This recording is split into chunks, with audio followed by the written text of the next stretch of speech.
भारत देश में 26 जनवरी 1950 में संविधान लागू किया गया और संविधान के अनुरूप भारत के प्रत्येक नागरिक को समानता, स्वतंत्रता, भाईचारा, प्रेम, सौहार्द से रहने के अधिकार प्राप्त हुए। किसी के साथ भी जाति, धर्म, संप्रदाय, मजहब, रंग, रूप के आधार पर भेदभाव नहीं किया जाएगा। ऐसी संकल्पना के साथ 26 जनवरी 1950 को भारतीय संविधान लागू किया गया। जब देश आजाद है, आजाद भारत में संविधान लागू है, तो फिर ये सवाल बनता है कि भारत में बौद्ध समाज महाबोधि महावीर की मुक्ति की लड़ाई क्यों लड़ रहा है। महाबोधि महावीर मुक्ति की लड़ाई जो एक लंबे अरसे से लड़ी जा रही है, देश आजाद होने से पहले लड़ी गई वो अलग बात है, पर देश आजाद होने के बाद, देश में संविधान लागू होने के बाद अगर बौद्ध समाज महाबोधि महावीर अपने धार्मिक स्थल की मुक्ति की लड़ाई लड़ रहा है, तो ये प्रश्न चिन्ह है भारतीय व्यवस्था के ऊपर। ये प्रश्न चिन्ह है भारत के लोकतंत्र के कि कानून का पालन नहीं किया जा रहा।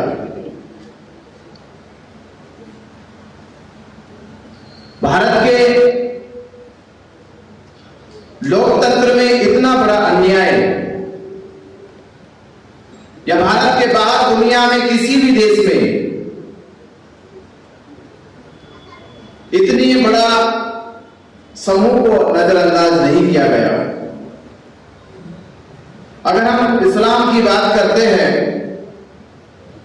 तो दुनिया में कभी किसी मस्जिद के ऊपर, खासतौर पे भारत में भी किसी मस्जिद के ऊपर कोई एक्ट, कानून नहीं बनाया गया। प्रतिबंध लगाए गए, रोक लगाई गई, पर एक्ट नहीं बनाया गया, कानून नहीं बनाया गया। भारत में किसी भी गिरजाघर, चर्च पर कोई कानून, एक्ट नहीं बना। प्रतिबंध लगे होंगे, रोक लगाई गई होगी। भारत में किसी भी मंदिरों पे कोई एक्ट नहीं बना, तो महाबोधि महावीर पर यह एक्ट क्यों बनाया गया? ये सोचने वाली बात है कि महाबोधि महावीर पे एक्ट क्यों बना। महाबोधि महावीर, जबकि अगर आज की डेट में जब यूनेस्को ने महाबोधि महावीर को विश्व धरोहर कहा, वर्ल्ड हेरिटेज का मान्यता मिली कि भारत के लिए केवल ये सम्मान का प्रतीक नहीं है, केवल भारत के बुद्धिस्टों के लिए प्रेरणा का प्रतीक नहीं है, बल्कि भारत के साथ साथ पूरे विश्व के लिए सम्मान और शांति, करुणा का प्रतीक है। उसके बावजूद भी बीटी एक्ट लागू है, और बीटी एक्ट के तहत ही लिखा गया कि उस एक्ट के अनुसार महंत की मनमानी चलेगी। मनमानी का मतलब होता है कि महंत वहां पर श्राद्ध, पिंडदान, अनुष्ठान, कर्मकांड कराने की अनुमति दे सकता है। यह बौद्ध भिक्षु का जिक्र नहीं हो रहा कि बौद्ध भिक्षु दे सकता है, महंत दे सकता है। तो धर्म अनुसार महंत का जिक्र किस धर्म में होता है? तो हिंदू परंपराओं के अनुसार, हिंदू शास्त्रों के अनुसार महंत की जो उपाधि है वो हिंदू धर्म में दी जाती है। महंत का अर्थ होता है पुजारी। किसी मठ का पुजारी, किसी मंदिर का पुजारी, उसे महंत कहते हैं।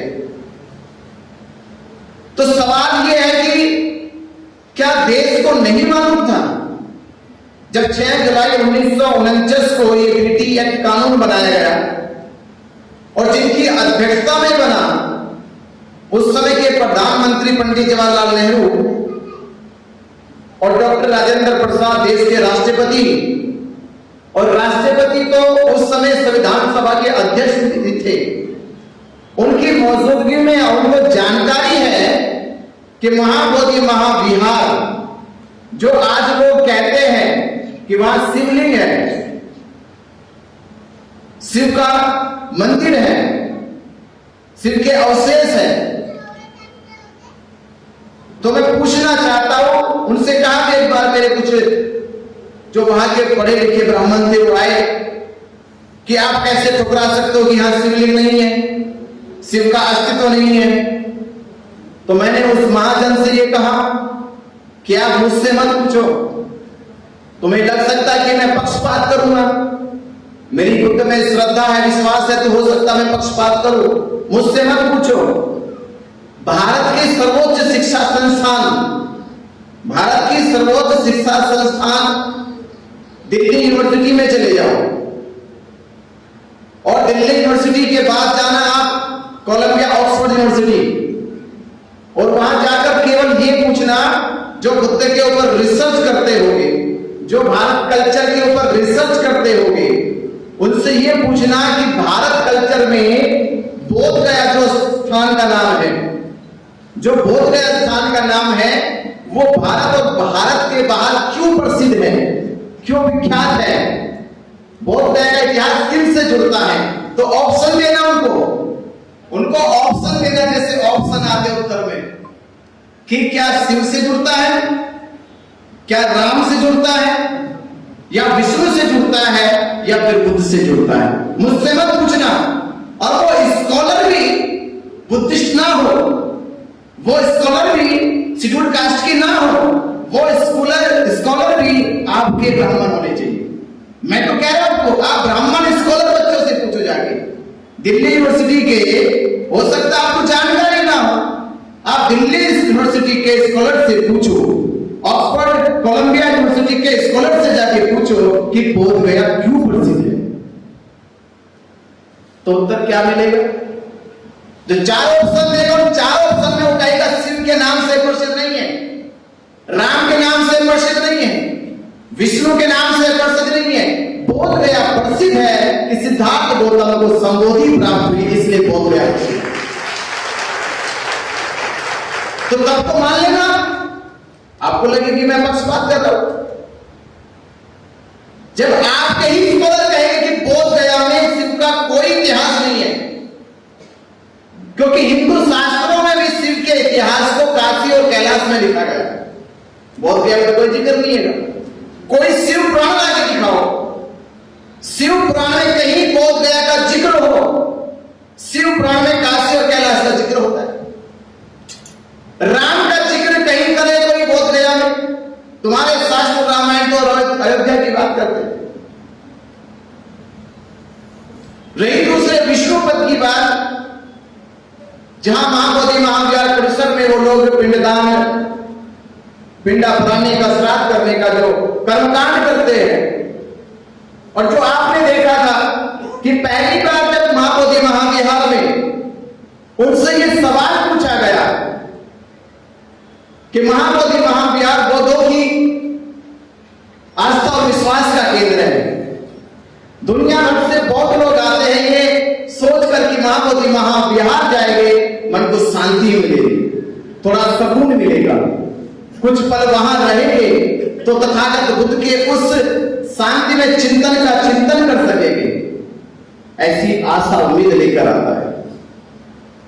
ये आशा उम्मीद टूट जाती है और दुनिया में किसी और गैर धार्मिक व्यक्ति की आस्था नहीं टूटती। मुसलमान जिस ख्वाब और सपने को लेकर मक्का मदीना जाते हैं वो वैसा ही पाते हैं। दूसरे धर्म के लोग गिरजा घर जाए, गुरुद्वारे जाए, वो जैसा सोच के जाते वैसा ही मिलता है।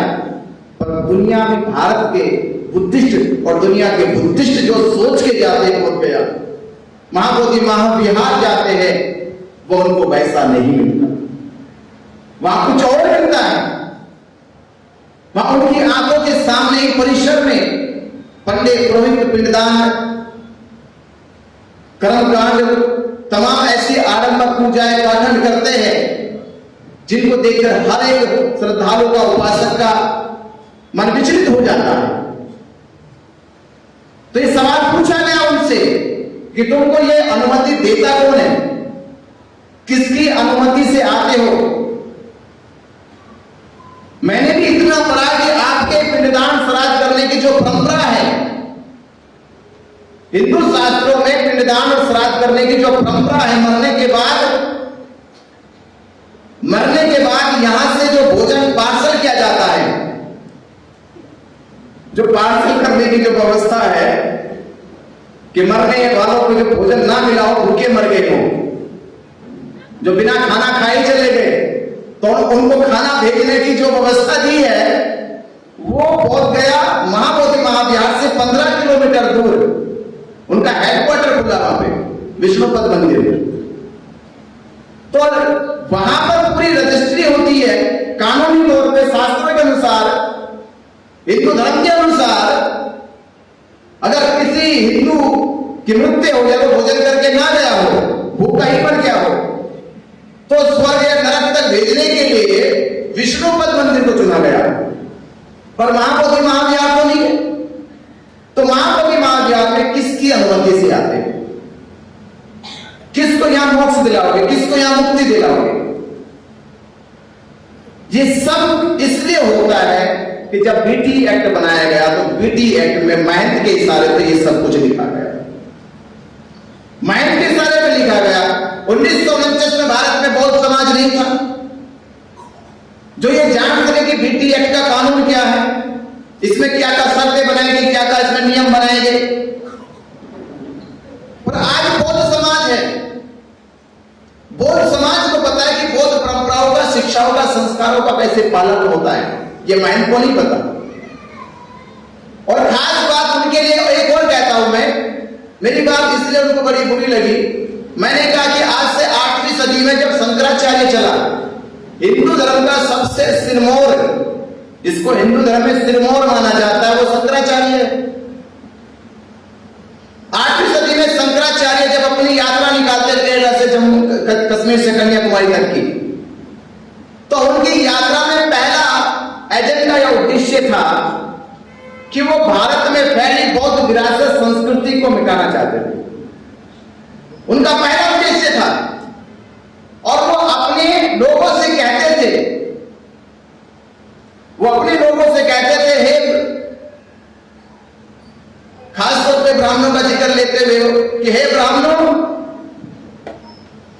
अगर हत्या हो जाए तुमसे, ये पाप मुक्त किया जा सकता है, यानी इसके अपराध से बच जाओगे।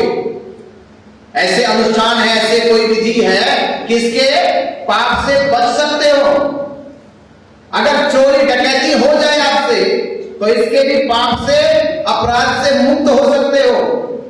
पर कभी भूल कर भी बुद्ध को देख मत लेना, कभी भूल कर भी बुद्ध के बताए गए उपदेशों को सुन मत लेना, कभी भूल कर भी बुद्ध के भिक्षु संघ के साथ बैठ मत लेना, अन्यथा तुम्हें ये पाप कभी मुक्त नहीं होगा।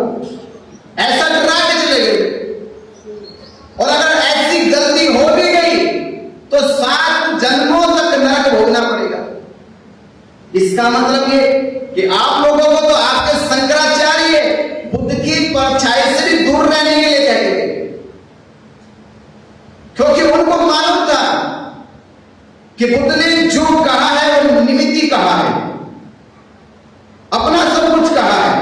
वो शास्त्र के पक्षधर नहीं थे, वो शाश्वत के पक्षधर थे। उन्होंने शास्त्र को नहीं माना, बुद्ध ने शाश्वत को माना। और शाश्वत मनुष्य की निमित्ती होता है, जो उसमें निर्मित हो जाए, जो उत्पन्न होता है। बौद्धों की विशेषता यही तो है। बौद्धों की विशेषता ये नहीं कि हम कितने परंपरावादी हैं, बौद्धों की विशेषता यह है कि हम कितने विस्तारवादी हैं। हमारा विस्तार क्या है? बौद्धों की विशेषता को समझने के लिए आपको मैं एक उदाहरण समझा रहा हूं। कि संसार में बहुत क्यों विशेष होते हैं। एक कुआं होता है, एक तालाब होता है, दोनों को जानते हो? दोनों में क्या समानता होती है?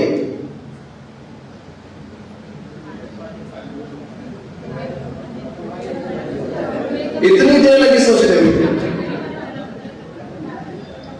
इसका मतलब पौधों की विशेषता भी पैदा नहीं हुई। दोनों में विशेषता, दोनों में समानता यह होती है कि उसमें पानी होता है। तालाब में जो पानी है वो कहां से आया? आसमान से टपका, बोले आसमानी बारिश से आया। तालाब में पानी बारिश से आया, नदी नालों से आया, या किसी और बाहरी स्रोत से, ट्यूबवेल से हो सकता है। तो जब पानी से वो तालाब भर जाता है तो तालाब के पानी का जो स्रोत है वो बाहर से है। कहां से? बाहर से है। तो तालाब का पानी कितने दिनों तक शुद्ध रह सकता है, स्वच्छ रह सकता है? महीना, 2 महीने, 3 महीना। उसके बाद वो तालाब का पानी सूख जाएगा, सड़ जाएगा, या उस पानी से दुर्गंध आनी शुरू हो जाएगी। तो कहा जा सकता है कि वह पानी ज्यादा उपयोगी नहीं रहेगा। जो पानी कुएं का है, जो कुएं का पानी है, क्या कुएं में पानी बरसात से आया, तालाब से आया, वो नदी से आया, नाले से आया, ट्यूबवेल से आया? तो कुएं का पानी कहां से आया? कहां से आया? उसका भीतरी स्रोत है।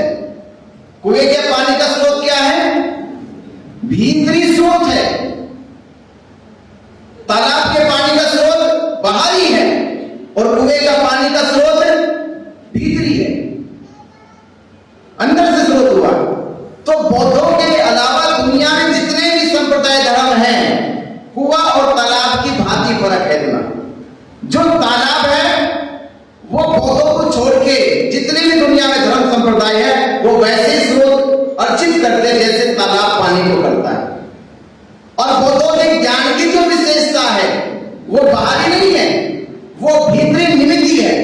वो उत्पन्न करते हैं, इकट्ठा नहीं करते कि संसार में जो ज्ञान है उसे इकट्ठा करो, बल्कि बहुत उत्पन्न करते, निमित्त करते, अपनी निर्मितता का कर्ता होते। वो कुएं की तरह होते जो सदैव बरकरार रहते। इसलिए सिद्धार्थ गौतम संबुद्धि को प्राप्त करते, शास्त्र नहीं पढ़ते, शास्त्र विद्या नहीं बोलते, वो अपनी अनुभूति की आत्मिक विद्या को बोलते। तो ये बात उस समय के शंकराचार्य, पंडित पुरोहितों और तमाम ऐसे आडंबरी धर्म प्रचारकों को चुभने लगे कि बुद्ध की वाणी ने सभी शास्त्रों को ध्वस्त कर दिया, शास्त्र झूठे होने लगे। तो बुद्ध की विचारधारा, बुद्ध के दर्शन के खिलाफ पूरे देश और दुनिया में यह माहौल बनाया गया कि बुद्ध संस्कृति को मिटाओ। तो भारत में शंकराचार्य ने पीड़ा उठाया और उन्होंने पूरी ताकत से, पूरी संगठित होकर बौद्ध विरासतों को कब्जाने का, दफनाने का काम किया। कुछ पे कब्जा करा, कुछ को दफना दिया। उसके बाद से आज तक बौद्धों की संस्कृति विकसित नहीं हुई। बौद्धों की संस्कृति सभ्यता के 4 आधार थे। कितने आधार थे? 4 आधार। पहला शिक्षा, दूसरा संस्कार, तीसरी संगति और चौथी संस्कृति। यानी शिक्षा, उनके शिक्षा का स्तर अलग होता था, वो अलग प्रकार से सोचते थे। एक बौद्ध समाज बनाने का सबसे बड़ा कारण समझना अगर उसके सोचने का स्तर बड़ा अलग हो, बड़ा ही सूझबूझ वाला हो। ऐसा नहीं कि किसी ने कहा पीछे से और आप चल पड़े आगे को। उसकी दृष्टि में, उसकी प्रज्ञा में विश्लेषण और चिंतन होना चाहिए। तो जब बौद्ध समाज की शिक्षा का स्तर ऊंचा होने लगा तो उन कुछ लोगों को तकलीफ होने लगी। जब बौद्ध समाज के संस्कारों में सभ्यता पैदा होने लगी, मानव मानव के प्रति दया करुणा आने लगी, ऐसे संस्कार थे। जब भारत में यूनिटी संगति पैदा होने लगी, पूरा देश यूनाइटेड होने लगा, तो कुछ लोग तकलीफ होने लगी और भारत की संस्कृति कल्चर विरासत पूरे दुनिया में अपना अलग पहचान बना लेती। सम्राट अशोक काल में आज से 2300 वर्ष पहले आप सोचिए, आज भी देश में लोग कुछ ऐसे हैं, कुछ नहीं बहुत अधिक ऐसे हैं जो आज भी पक्के मकानों में नहीं रह पाते, झोपड़ियों में रहते हैं। आज आधुनिक भारत में, आधुनिक दुनिया में आज भी लोगों के पास पक्की छतें नहीं होती। उस समय सम्राट अशोक ने पक्के विहार बनाए थे, पक्के विहार, पक्की ईंटों के विहार बनाए, पक्की ईंटों के स्तूपाज बनाए, स्तूप बनाए पक्की ईंटों के, पहले मिट्टी के बनते थे। सम्राट अशोक ने पक्की ईंटों के बनाए, पक्की ईंटों से रोड बनाए।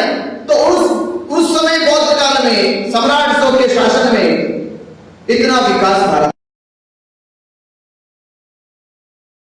शिक्षा का स्तर भी ऊंचा हुआ, संस्कार भी बड़े फलित हुए, समाज में संगति यूनिटी भी आई और पूरे देश में विकास भी चरम सीमा पे था, चौमुखी विकास।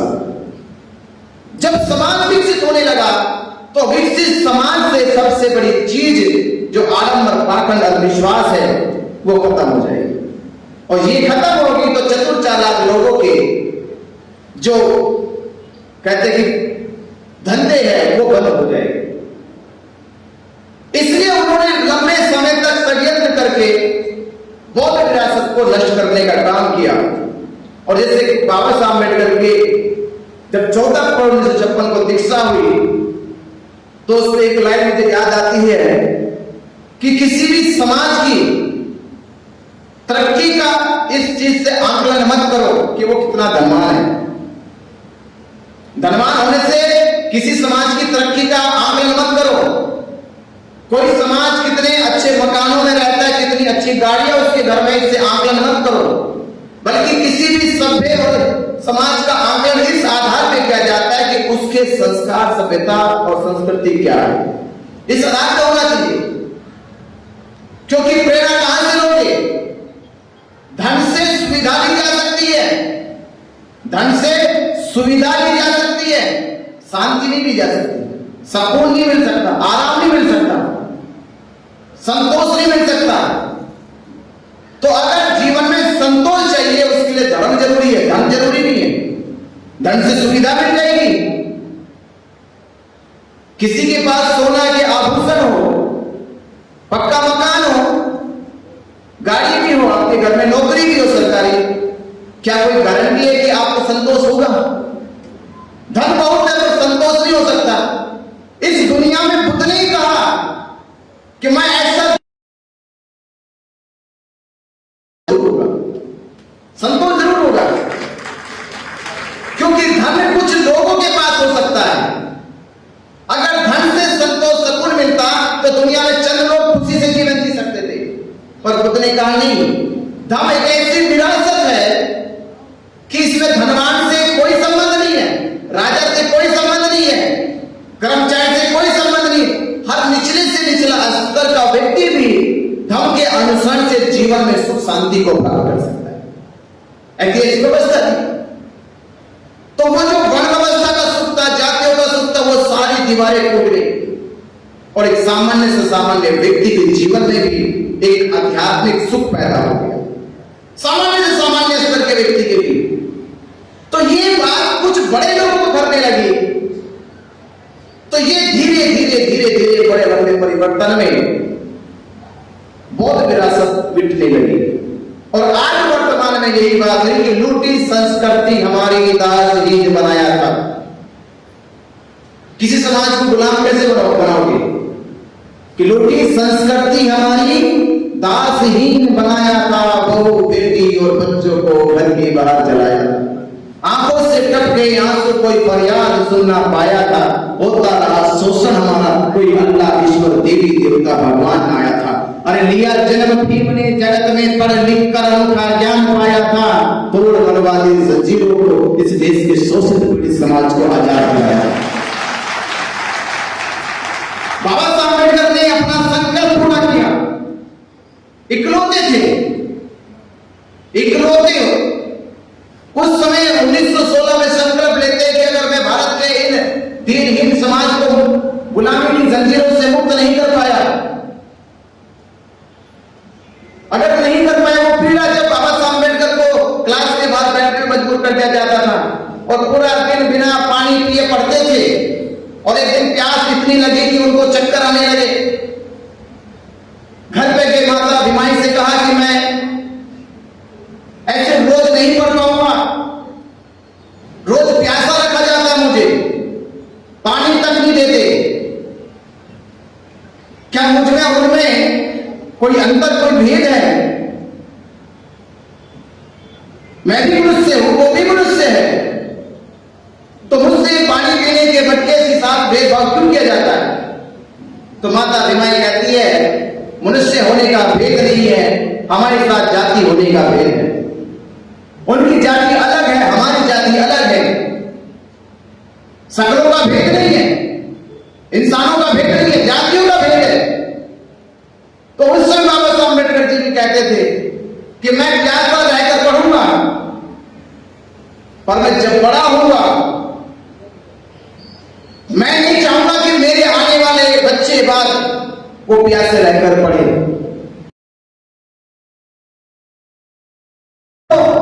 वो आरओ का पानी पिएंगे, वो फिल्टर पानी पिएंगे, वो मान के नहीं पिएंगे, वो घर में लगा के पिएंगे। बाबा साहब अम्बेडकर के बचपन का भी संकल्प, इसलिए 14 तालाबों को आज मुक्त करो इसे।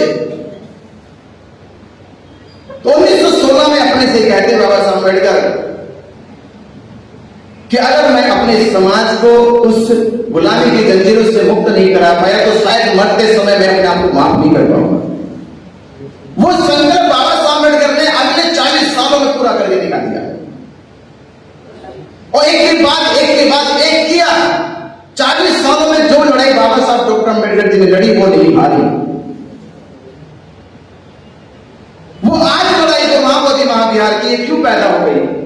क्योंकि बाबा साहब डॉक्टर अम्बेडकर जी ने 13 अक्टूबर 1935 में नासिक की सभा में कहा था, मैं हिंदू धर्म में पैदा हुआ, ये मेरे बस की बात नहीं थी, पर मैं इस धर्म में मरूंगा नहीं, ये मेरे बस की बात है।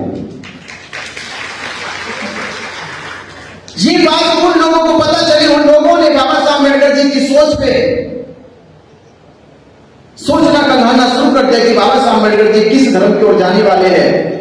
तो पता चला कि वो बौद्ध धर्म स्वीकार करेंगे। तो बौद्ध धर्म स्वीकार करेंगे तो इसको ऐसे समझे कि दुनिया में कोई आदमी मुसलमान हो जाए तो वो कहां जाना पसंद करेगा?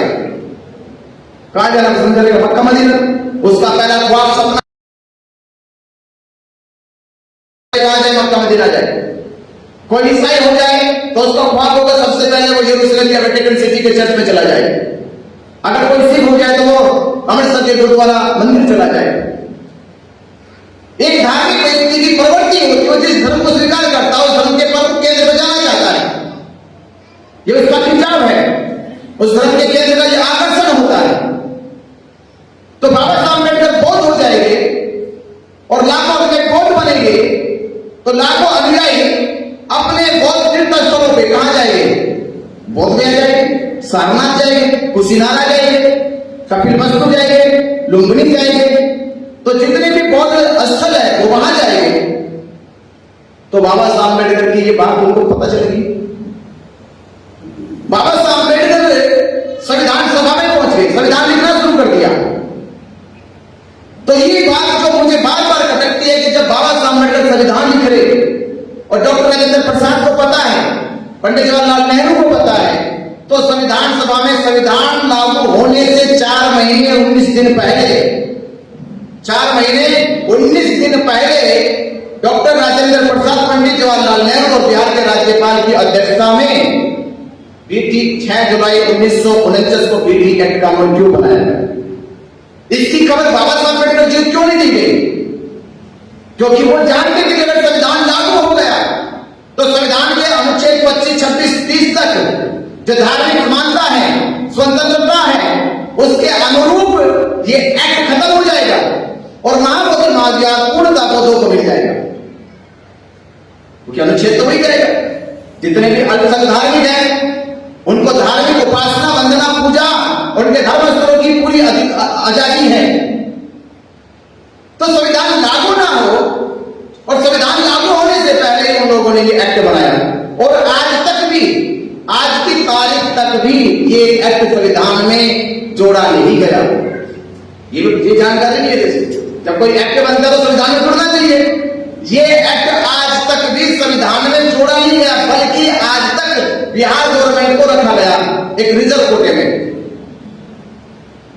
बिहार राज्य के कानून में रखा गया केवल इसे। इसका कानून से लेना देना भी नहीं है, संविधान से लेना देना भी, तो भी इसे आज तक लागू किया गया। अगर ये कानून था फिर संविधान में क्यों नहीं जोड़ा गया? तो एक तो जोड़ा नहीं था, दूसरा संविधान के आर्टिकल 13 में जब ये कह दिया गया कि संविधान लागू होने से पहले जो एक्ट कानून बनाए गए पहले, अगर वो संविधान के किसी भी कानून का कहीं भी कोई उल्लंघन करता है, किसी भी फंडामेंटल राइट्स का उल्लंघन करता है, मानवाधिकार का उल्लंघन करता है, तो संविधान से पूर्व के जो भी कानून है उनको रद्द कर देना चाहिए। पर ये तो करता है, हमारी धार्मिक समानता, उपासना, वंदना का उल्लंघन करता है, क्योंकि जाने के लिए अनुमति कौन देगा? या तो डीएम देगा या नायक देगा। तो हम आजादी से भी उपासना, वंदना नहीं कर सकते, हम किसी के निर्देश में करेंगे, उसका निर्देश पास होगा तो हम महाबोधि महाविहार में वंदना कर सकते हैं। इसका मतलब ये कि बौद्ध समाज की पूजा वंदना भी अभी किसी के अधीन है। तो ये गैर कानूनी तरीके से आज तक इस एक्ट को जिंदा रखा है। तो ये जानकारी थी जो अभी तक बौद्ध समाज को नहीं हुई, मालूम नहीं पड़ी। उन्होंने जब ये पिटीशन दायर किया था सुप्रीम कोर्ट में, जिसके रेफरेंस में उन्होंने ये एक्ट बनाया, तो उन्होंने रेफरेंस दिया था कि भगवान बुद्ध विष्णु के अवतार है, इसलिए हमें अधिकार है। उन्होंने क्या कहा? भगवान बुद्ध विष्णु के अवतार है। तो मैं कुछ आपको तारीखें बता रहा हूं कि उनके उस झूठ को पहले तो हम बाबा साहब अम्बेडकर के पहले में इनको खत्म करना चाहिए कि बाबा साहब के लिखे संविधान को संविधान सभा में 389 संविधान सदस्यों ने मोहर लगाई कि बाबा साहब अम्बेडकर जी का लिखा संविधान सही है, मोहर लगाई। और भारत के संविधान को भारत के राष्ट्रपति मानते हैं, प्रधानमंत्री मानते हैं, देश के समस्त राज्यों के मुख्यमंत्री मानते हैं, देश के सुप्रीम कोर्ट के जज मानते हैं कि संविधान सही है।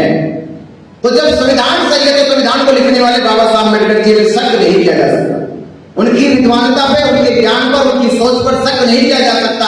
अगर वो देश को संविधान सही दे सकते हैं तो वो ये भी दे सकते हैं कि जिन लोगों ने कहा भगवान बुद्ध विष्णु के अवतार है, जिन्होंने कहा उनका स्तर क्या है, उनकी हैसियत क्या है कि आप उनकी बात को सच मान रहे, जिन्होंने ये बात कही उनके सोचने का स्तर क्या है, और बाबा साहब अम्बेडकर जिन्होंने देश को संविधान दिया उनके सोचने का स्तर क्या। तो सोच के आधार पर भी बाबा साहब अम्बेडकर जी की बात मान लेनी चाहिए, क्योंकि बाबा साहब अम्बेडकर ने 22 पत्रिकाओं में कहा था कि ब्रह्मा विष्णु महेश को ईश्वर नहीं मानो, पहली बात। और दूसरी बात मैंने कहा कि भगवान बुद्ध विष्णु के अवतार है, ये पूरा झूठा भ्रम और जालसाजी है, भगवान बुद्ध विष्णु के अवतार नहीं है। तो ये बात बाबा साहब अम्बेडकर कह रहे, और वो कह रहे जिन्होंने भारत को संविधान दिया है तो उनकी बात मानी जानी चाहिए, क्योंकि उनकी बात के आधार पर तो संविधान को भी माना गया, उनकी बात के आधार पर तो 389 सदस्यों ने मोहर लगाई थी, यानी बाबा साहब की बात का वजूद 389 लोगों के बराबर है। अगर बाबा साहब ने ये कहा कि भगवान बुद्ध विष्णु के अवतार नहीं है, उनको नहीं है, उनकी बात को माना जाना चाहिए। दूसरा आधार 17 फरवरी 2002 में सारनाथ के अंदर उस समय के शंकराचार्यों को बुलाया गया और ये डिबेट कराई गई कि ये सिद्ध करके जाए कि भगवान बुद्ध विष्णु के अवतार है या नहीं है। तो उस समय सत्यनारायण गोयनका जी और सारनाथ के बौद्ध भिक्षुओं के साथ बैठकर वो डिबेट हुई। 3 दिन डिबेट चली और 3 दिन डिबेट के बाद उन्होंने चिट्ठी लिखी कि हम ये मानते हैं कि कुछ आदिकाल में कुछ लोगों ने ये भ्रम फैलाया, झूठ फैलाया कि बुद्ध विष्णु के अवतार हैं। आज हम ये बात मानते हैं और ये बात को स्वीकार भी करते हैं कि हम लोगों के द्वारा ही झूठा प्रचार किया गया, भगवान बुद्ध विष्णु के अवतार नहीं है, वो धर्म अलग है और हिंदू संस्कृति अलग है। ये एविडेंस किया उन लोगों ने। मैं शंकराचार्य का जिक्र भी करता क्योंकि वो हिंदू धर्म का सिरमौर है, उनके ऊपर कोई दूसरा होता ही नहीं, वो सबके ऊपर होते हैं, वो जो कहते हैं वो अटल है। और तीसरा आधार ये, जैसे मैं कहता हूं, उन्हीं से कहता हूं भाई तुमने राम का अवतार माना तो रामायण पढ़ाई, राम का अवतार माना तो रामायण पढ़ाई, कृष्ण का अवतार माना तो महाभारत गीता पढ़ाई। तुम बुद्ध को अवतार मानते हो और बुद्ध के धम्म त्रिपिटक को पढ़ाते नहीं हो।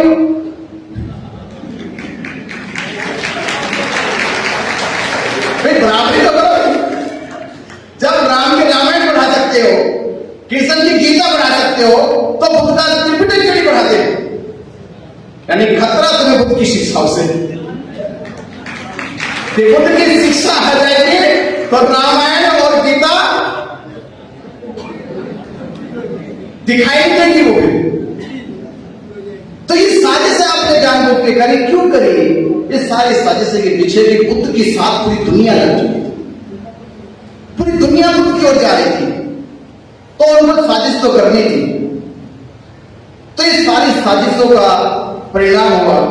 तो बाबा साहब अम्बेडकर ने जब ये घोषणा हुई कि मैं हिंदू धर्म में पैदा हुआ, ये मेरे बस की बात नहीं थी और मैं इसमें मरूंगा नहीं, तो उन लोगों ने सोचा कि पूरा बौद्ध समाज बोध गया जाएगा, उससे पहले एक्ट बना लो और महाबोधि महावीर को अपने अधीन कर लो, तो जैसा चाहो तुम ऐसा करोगे। आज वही हुआ कि आज हमने भी सपना देखते कि भारत बौद्ध में बने, और वो पूरा क्यों नहीं होता? वो इसीलिए पूरा नहीं होता है क्योंकि जिस प्रकार मैं उदाहरण देता हूं, अगर किसी विशाल पेड़ की जड़ों को काट दिया जाए या काटने के बजाय जड़ों में दीमक लग जाए तो वो पेड़ कभी भी हरा भरा नहीं हो सकता, वो फैल नहीं सकता। तो बौद्ध धर्म की जो जड़ है वो महाबोधि महावीर बोध गया है, वही तो केंद्र है, वही तो सेंटर है हमारे विश्वास का, और वहां का हम नहीं है, केंद्र में ही हम नहीं है। तो केंद्र में जो है वो कौन है? वो दीमक है। तो दीमक महाबोधि महावीर में बैठी है और धीरे धीरे बौद्ध संस्कृति का पतन कर रही है। ये पतन ही तो है कि महाबोधि महावीर परिसर में पिंडदान कराना, श्राद्ध कराना, अनुष्ठान कराना, शिवलिंग स्थापित कर देना, वो विष्णु की गणेश की मूर्ति लगा देना, 5 भिक्षुओं के मूर्तियों को 5 पांडे कह देना, ये अतिक्रमण, ये संस्कृति का पतन है। तो बाबा साहब अम्बेडकर ने हमें आजाद कराया, तो हमारा भी तो फर्ज बनता है कि जैसे मैं कहता हूं कि बुद्ध काल में हमारा जन्म नहीं हुआ, ये अफसोस हो सकता है आपको, वो है आपको है अफसोस, मुझे तो अफसोस है। ये तब था जब पता नहीं चला कि बुद्ध काल में हमारा जन्म नहीं हुआ, ये अफसोस हो सकता है। बुद्ध की बात हमने नहीं सुनी, बुद्ध को हमने नहीं देखा, ये अफसोस हो सकता है। ये कमी खलती है हम सबको।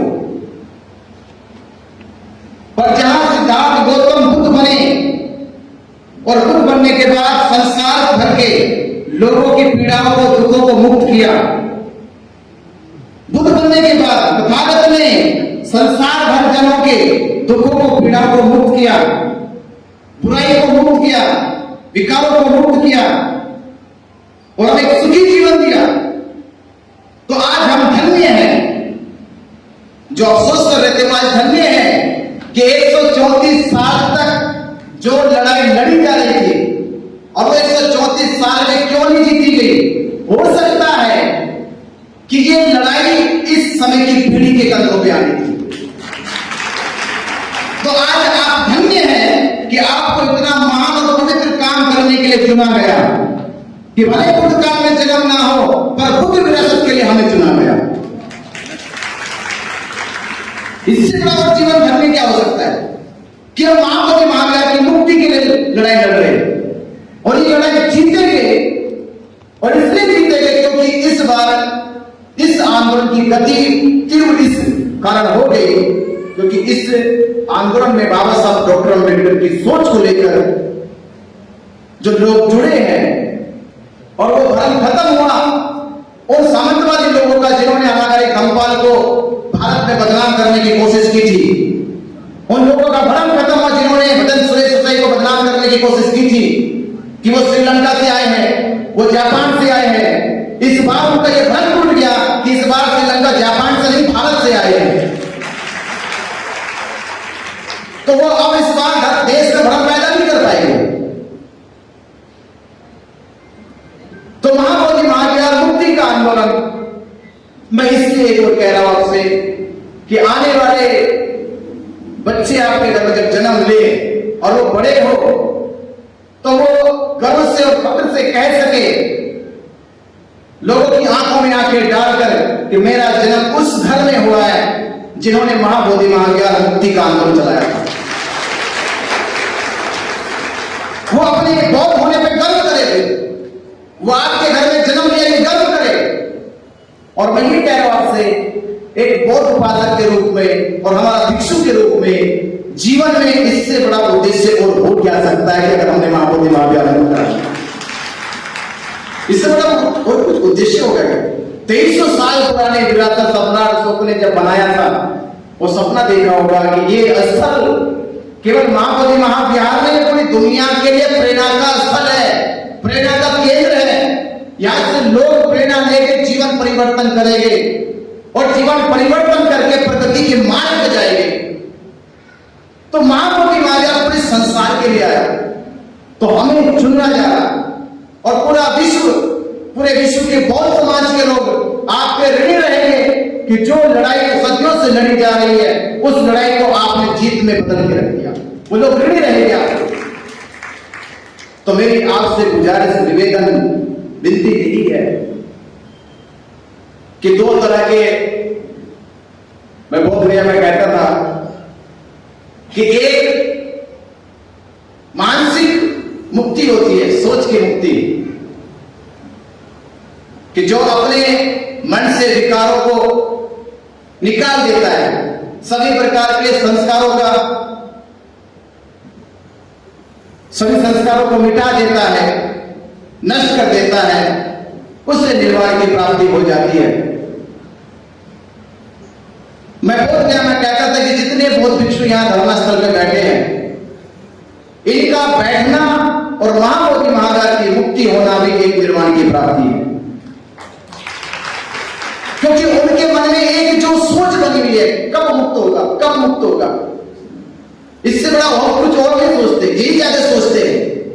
ज्यादातर एक बौद्ध उपासक भिक्षु का ध्यान कहां जाएगा, इधर ही जाता है। हमने उस ध्यान को जो बार बार महाबोधि महाज्ञान की ओर जाता है, हमने उस समस्या का ही निदान कर दिया, तो समझ लो हमारे जीवन में मुक्ति का मार्ग आ गया। तो मैं आपसे यही विनती कर रहा हूं कि आप सब लोग मिलकर,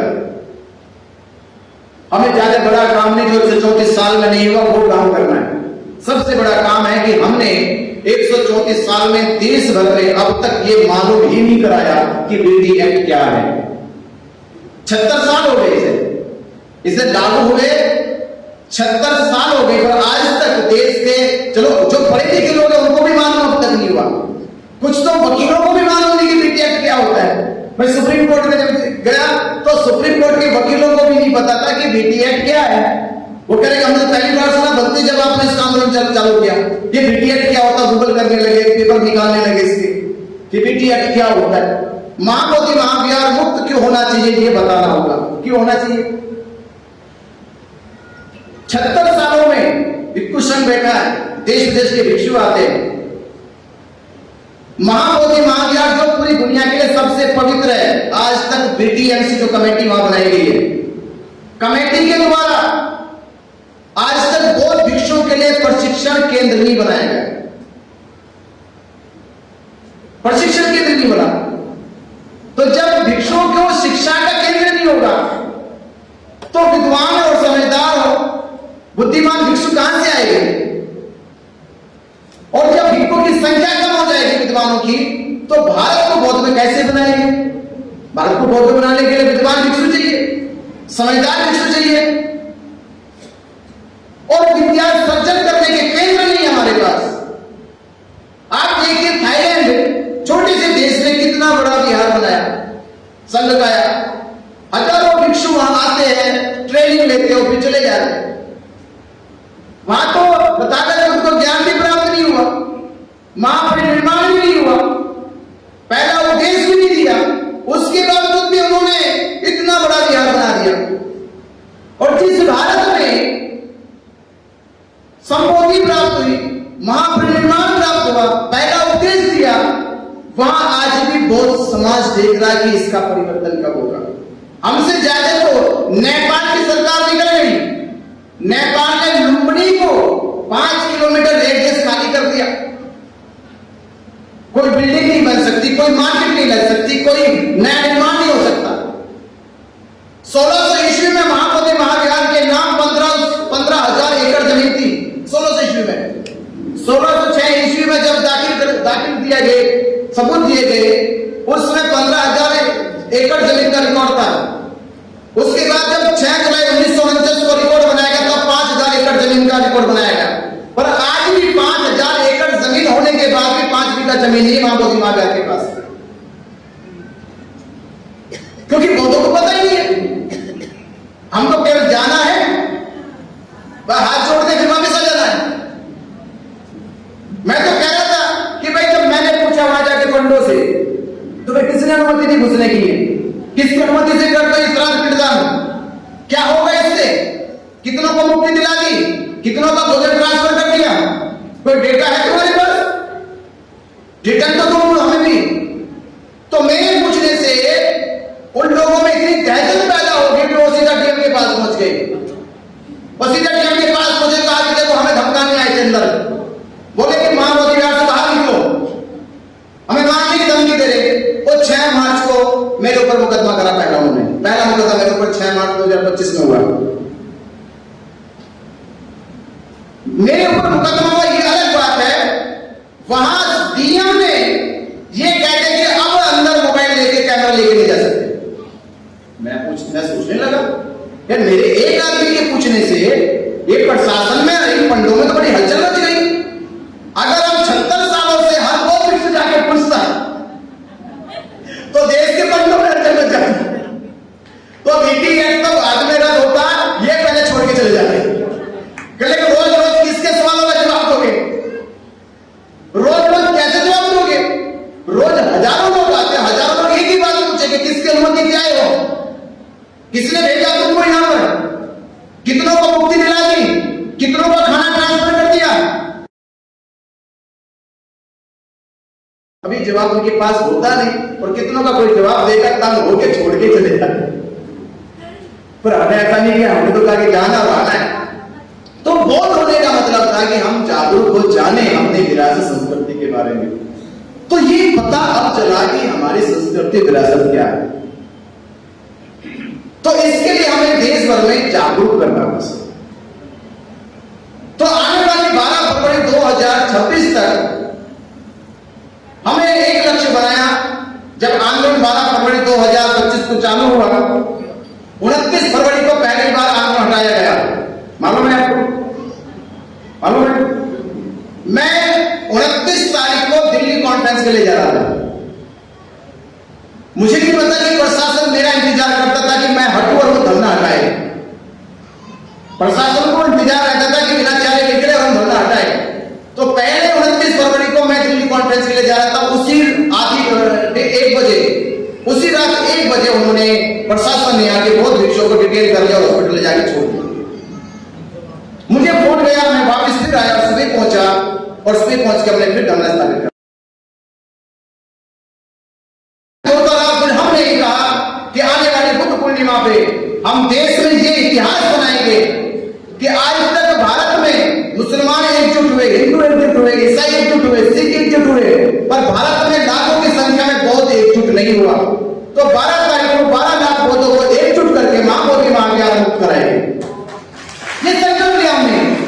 और हमने देश में हर एक राज्य में सभाएं लगानी, लोगों को जागरूक करना, बुलाने का प्रयास शुरू कर दिया। प्रशासन और उनकी इंटेलिजेंस ने, लोगों ने अपनी बसें, ट्रेनें, डब्बे सब करने लगे थे। हमारे पास डेटा पूरा आने लगा कि लाखों लोग आएंगे, हम तैयारी में जुट गए। अब उनके पता नहीं कौन से कर्म अच्छे रहे होंगे कि भारत पाकिस्तान का युद्ध छिड़ गया।